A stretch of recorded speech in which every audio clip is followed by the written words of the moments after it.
A nossa conversa hoje é: Deus proverá. Queria que você encontrasse aí na palavra. Trouxe a Bíblia? Deixa eu ver. Pode ser assim, de papel, pode ser eletrônica, vale. Quero que você encontre aí Gênesis 22. Hoje nós já tivemos aqui muitas coisas, irmãos. Apenas para você saber que, embora tenhamos tido muitas coisas, o pastor da igreja está tão disponível quanto estava às 8h30 da manhã, a hora que começou o primeiro culto. Estava mostrando ao meu amigo, o pastor Moura, que no intervalo de um culto para o outro, além de atender várias pessoas, o pastor come uma fruta, toma um líquido para se hidratar, escova o dente, lava o rosto, passa perfume de novo. É verdade. Sabe por quê, Iris? Porque vocês têm o mesmo direito que aqueles que vêm no primeiro culto. O pastor tem que estar inteirinho de novo. E eu me sinto muito feliz de estar com vocês aqui. Vamos ler a Bíblia, a palavra de Deus.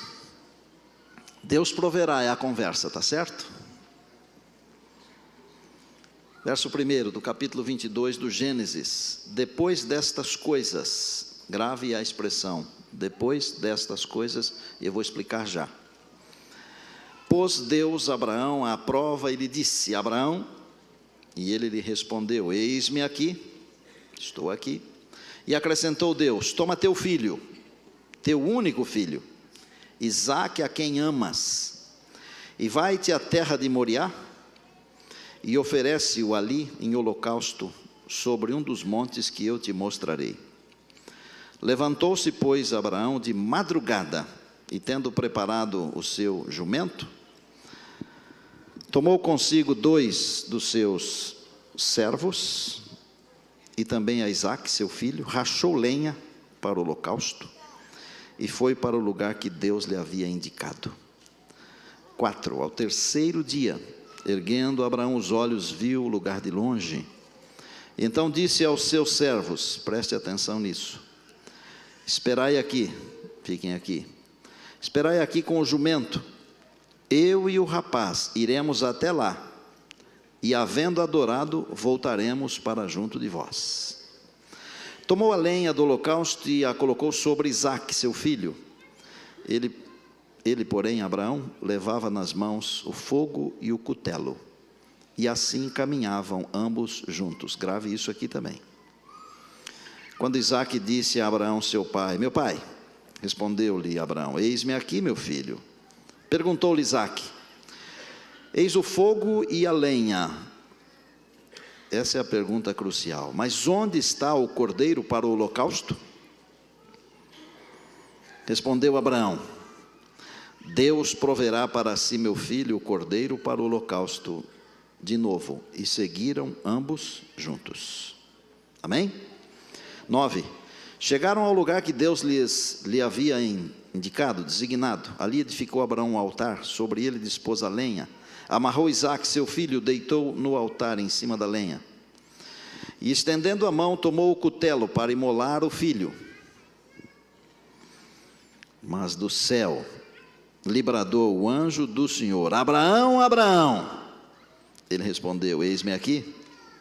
Então lhe disse: não estendas a mão sobre o rapaz, e nada lhe faças, pois agora sei que temes a Deus, porquanto não me negaste o teu filho, o teu único filho. Tendo Abraão erguido os olhos, viu atrás de si um carneiro preso pelos chifres, entre os arbustos. Tomou Abraão o carneiro e o ofereceu em holocausto em lugar de seu filho. 14. É o último. E pôs Abraão por nome àquele lugar: o Senhor proverá, Jeová Jiré. Daí dizer-se até ao dia de hoje: no monte do Senhor se proverá. Quero começar afirmando que Deus proverá. Deus proverá, pode confiar. Pode não ser do seu jeito, mas do jeito de Deus, Deus proverá. Aleluia. Eu disse para você gravar depois destas coisas. Depois de que coisas? Esse depois destas coisas poderia ser traduzido por 20 anos depois. que foi mais ou menos o tempo que decorreu ali, desde o nascimento de Isaque, a expulsão de Agar e Ismael de casa, que é uma história muito triste, mas mesmo no meio da tristeza, a beleza, porque quando ela estava pensando que o menino ia morrer, que o filho ia morrer, apareceu-lhe o anjo do Senhor e apareceu uma fonte, e aquele lugar foi dado o nome de Beer-Lahai-Roi, que significa o Deus que vê. Deus vê tudo. Nesse período de 20 anos, Abraão fez uma aliança com Abimeleque, uns 20 anos mais ou menos. Isaque deveria ter 20 anos, por aí. Abraão deveria ter 120 anos.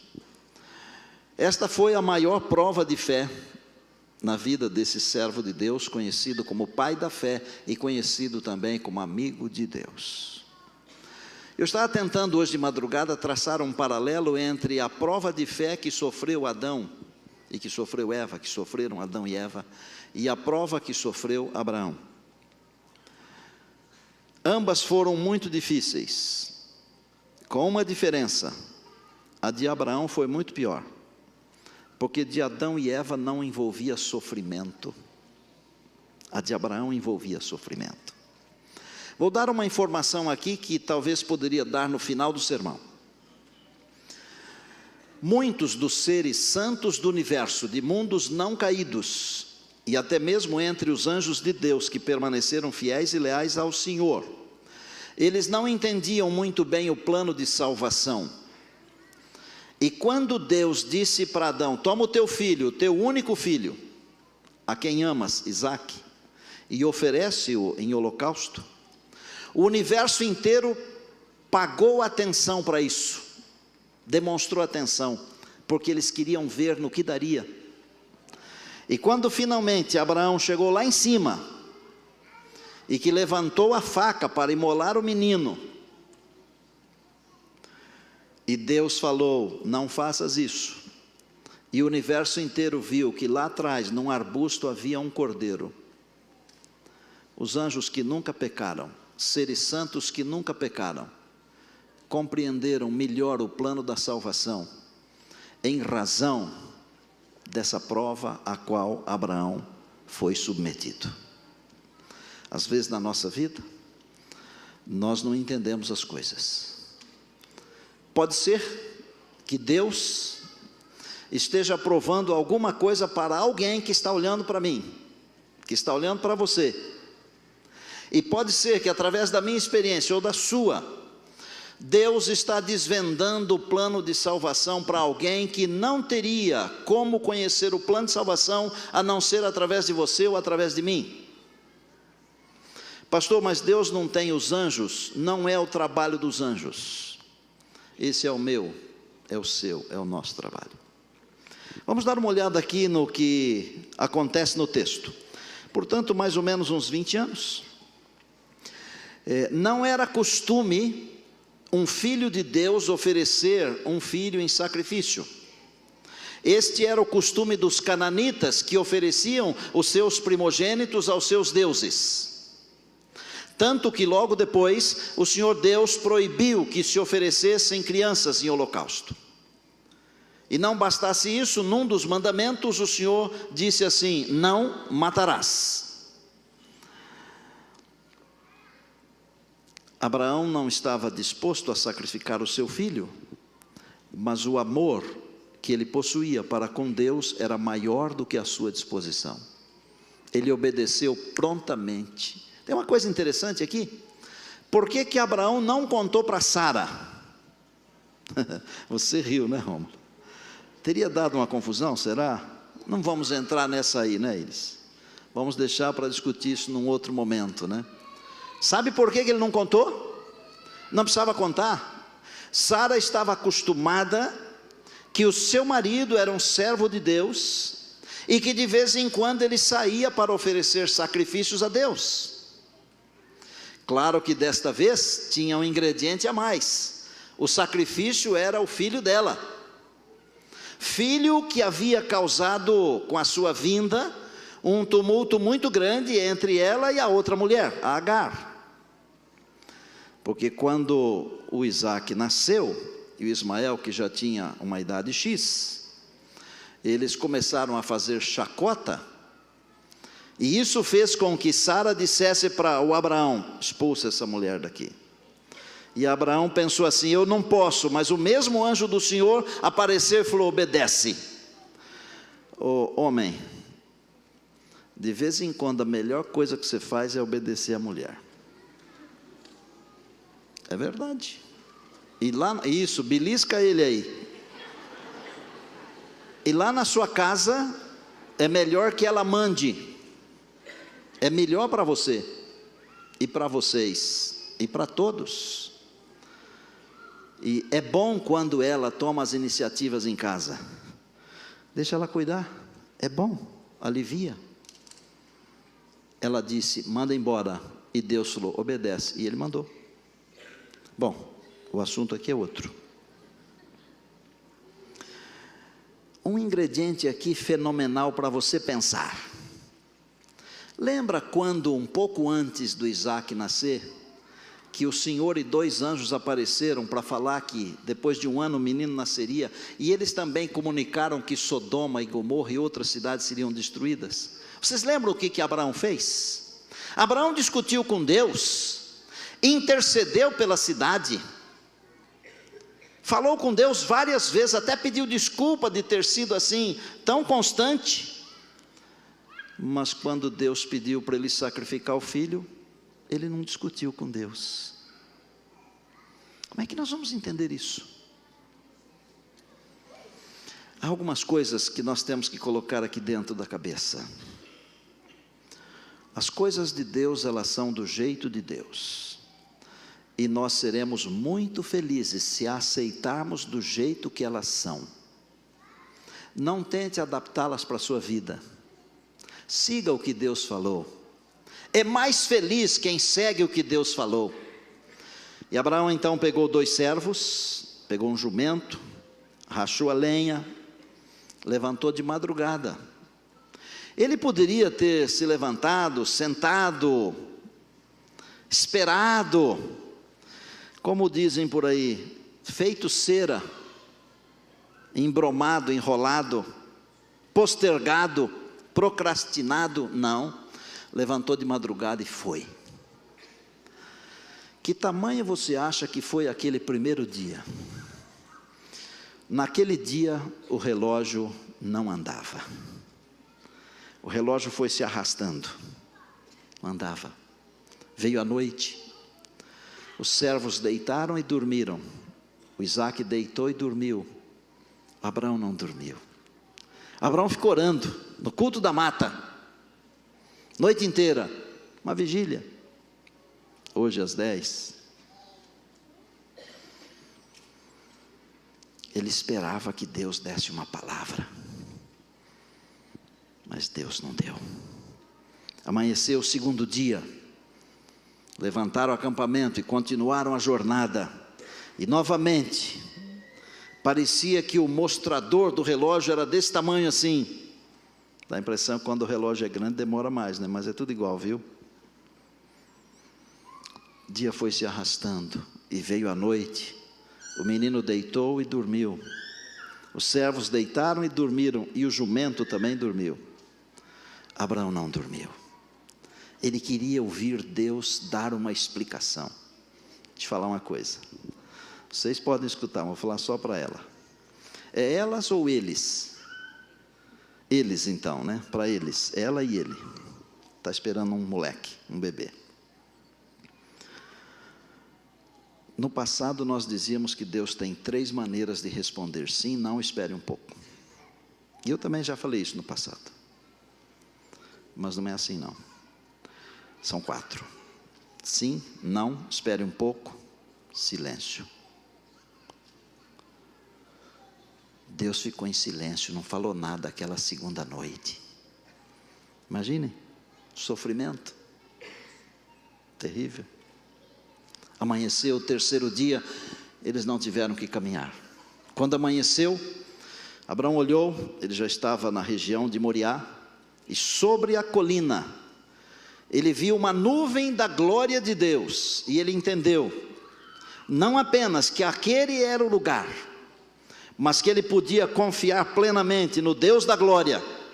E disse para os servos, o que está aí no verso 5, olhem aí, por favor.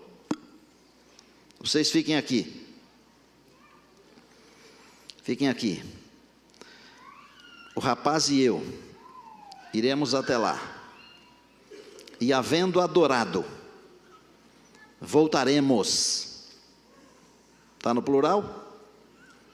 Significa nós voltaremos. O meu filho e eu. O rapaz e eu. Quando você lê Hebreus 11, olha, coisa linda. Abraão, pela fé, cria que Deus poderia ressuscitar imediatamente o seu filho morto. Glória a Deus. Mas naquele tempo não tinha tido ressurreição nenhuma. Mas Abraão cria.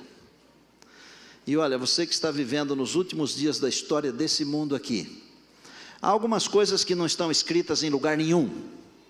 Há algumas coisas que não foram pregadas por todos os pregadores que já pregaram. Há algumas coisas que estão escritas apenas e tão somente na sua mente e no seu coração. E elas foram escritas por Deus. E você pode se guiar por essas coisas. Quando Deus fala, pode crer. A palavra de Deus não volta vazia. Ela sempre prospera, ela produz. E Abraão subiu. Há umas coisas também interessantes aqui. A Bíblia diz que Abraão colocou a lenha sobre os ombros do menino, enquanto ele, Abraão, levava a faca e o fogo. Estão lembrados disso? A faca e o fogo são perigosos, não é?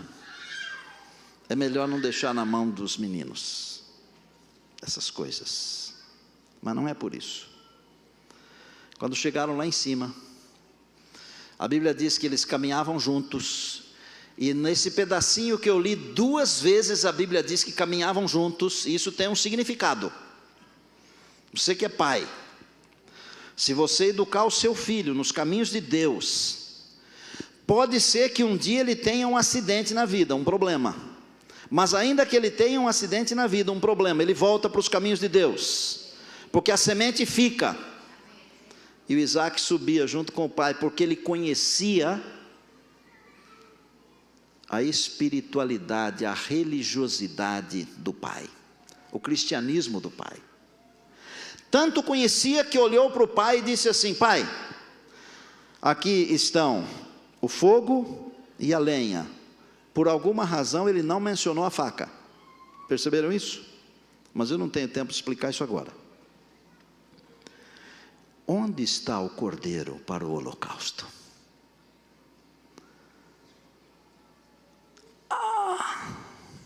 Não foi?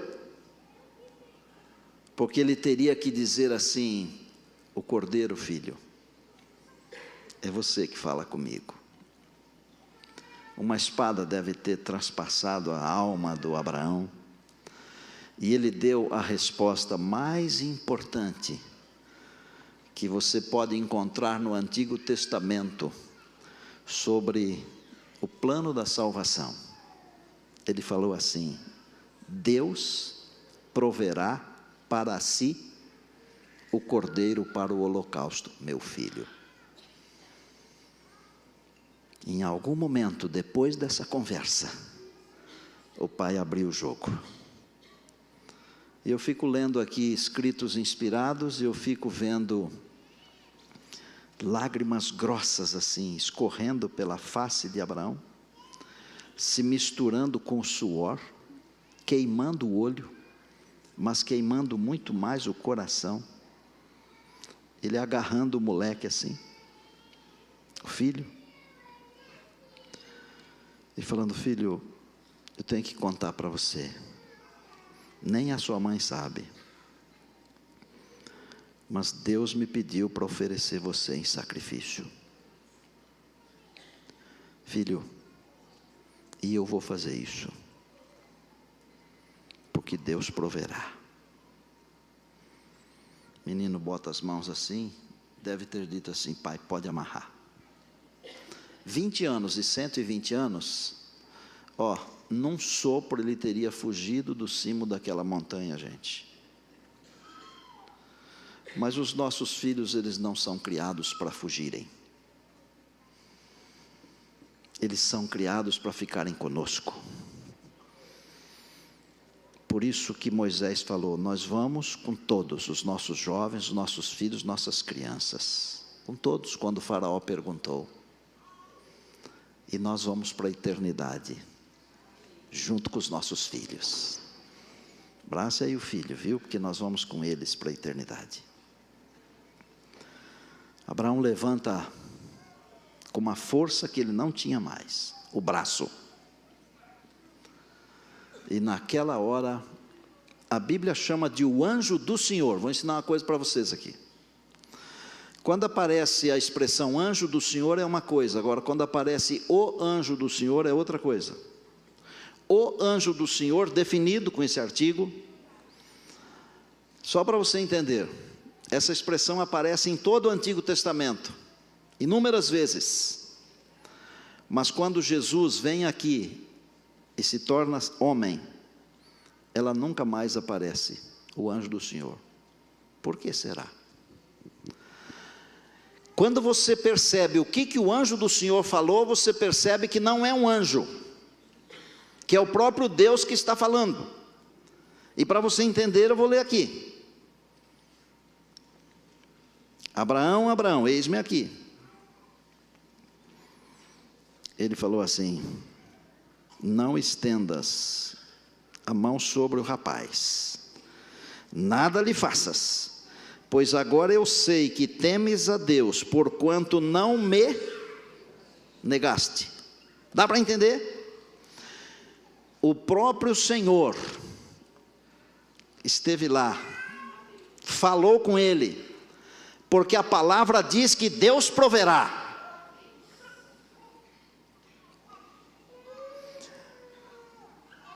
Eu acho que a primeira coisa que Abraão fez, a hora que escutou o Senhor falando assim, não precisa mais, basta, chega. Eu acho que ele agarrou o menino que estava amarrado em cima da lenha.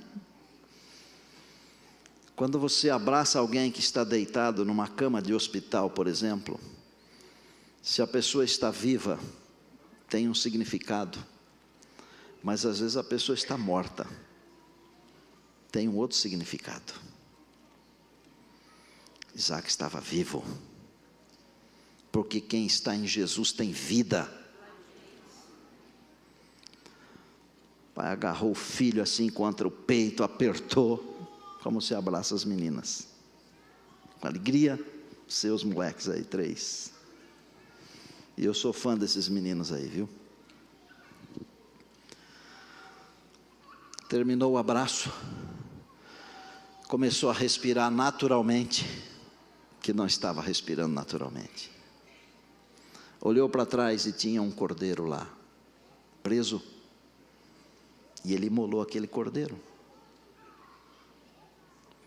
E eu falei para vocês que foi Isaac que carregou a lenha? Falei? Falei? Claro que falei. Jesus também carregou a lenha. Falei para vocês que Isaac não opôs resistência, que ele poderia ter fugido, 20, 120, falei. Jesus também não opôs resistência, como um cordeiro ele foi levado. Eu poderia ficar aqui uns 30 minutos falando das similaridades entre Isaac e Jesus, porque Isaac é um símbolo de Cristo, e Abraão é um símbolo de Deus o Pai. Mas há uma diferença que grita muito alto. No caso de Jesus, não havia nenhum cordeiro lá atrás, amarrado. Nenhum. No caso de Jesus, o anjo do Senhor não gritou, parem! Não gritou. Sabe por quê? Sabe por quê que para Jesus não houve uma provisão? Sabe por quê que para Jesus não houve um substituto? não houve porque Ele é a própria provisão. Ele é o substituto. 2 Coríntios 5, 21 diz assim: aquele que não conheceu o pecado, Deus o fez pecado por nós, para que nós fôssemos feitos justiça de Deus. Diga aleluia. E Apocalipse diz assim: todos devem adorá-lo, porque Ele é o Cordeiro que foi morto antes da fundação do mundo, é Jesus. Glória a Deus. Eu quero falar umas poucas coisas antes de terminar.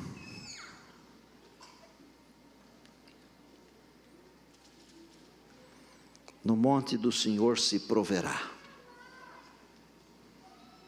Quando tudo estiver dando errado, Deus proverá. Se o casamento estiver indo embora, Deus proverá. Se você perdeu a fé, porque alguns chegam até ao ponto de perderem a fé. Se você perdeu a fé, Deus proverá. Se você perdeu o emprego, Deus proverá. Se o filho foi embora, esqueceu todos os ensinamentos, está extraviado, perdido, Deus proverá. Se você perdeu a saúde ou a alegria, Deus proverá. E se você estiver enfrentando a maior crise existencial da vida, Deus proverá. Quando tudo parecer perdido, lembre-se, Deus proverá. Aquela pergunta que o menino fez, João Batista a respondeu. Quando lá no Jordão, viu Jesus se aproximando. Eu vou traduzir numa linguagem estinética, tá? Ele deu um grito: Abraão, o seu filho perguntou, onde está o cordeiro? Olha aqui, este é o Cordeiro de Deus, que tira o pecado do mundo. Queria levar você lá para a montanha. Pode não ser a mesma, mas é uma mesma cadeia, onde o Senhor Jesus deu a vida. E sabe por que Ele deu a vida? Porque Deus proverá. Um dia você irá para a eternidade. Não é porque você merece, mas porque Deus proverá. Eu vou para a eternidade um dia. E embora eu dedique a minha vida 24 horas por dia para o serviço do Senhor, e isso há mais de 30 anos, não é por isso que eu vou para a eternidade, é porque Deus proverá. Israel estava diante do mar, os exércitos atrás. Deus proverá, o mar se abriu.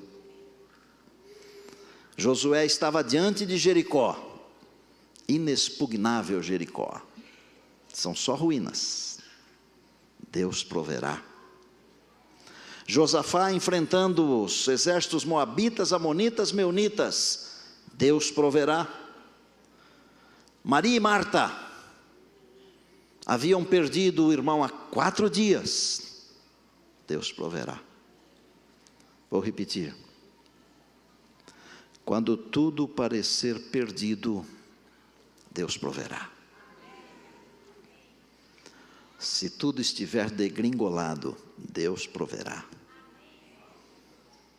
Qualquer coisa que estiver sendo destruída, qualquer coisa que estiver indo pelos caminhos da decrepitude da vida, Deus proverá. É só confiar, Deus proverá. Hoje quero chamar aqui no altar, não as pessoas que estão enfrentando lutas ou provações, porque quase sempre nós chamamos essas pessoas. Quero chamar aqui os que quiserem vir aqui. E se você quiser vir aqui sobre o altar, eu sei de uma coisa: pode vir, porque Deus proverá. Eu não posso prover o que você precisa e quer, mas Deus proverá. Vem aqui. E nós vamos terminar com a prece.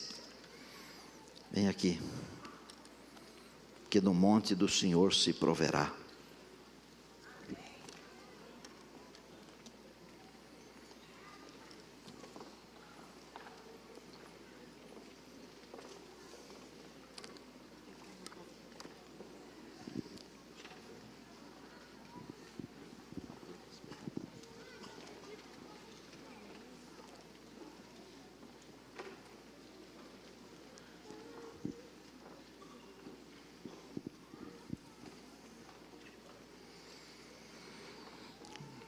Antes de orar,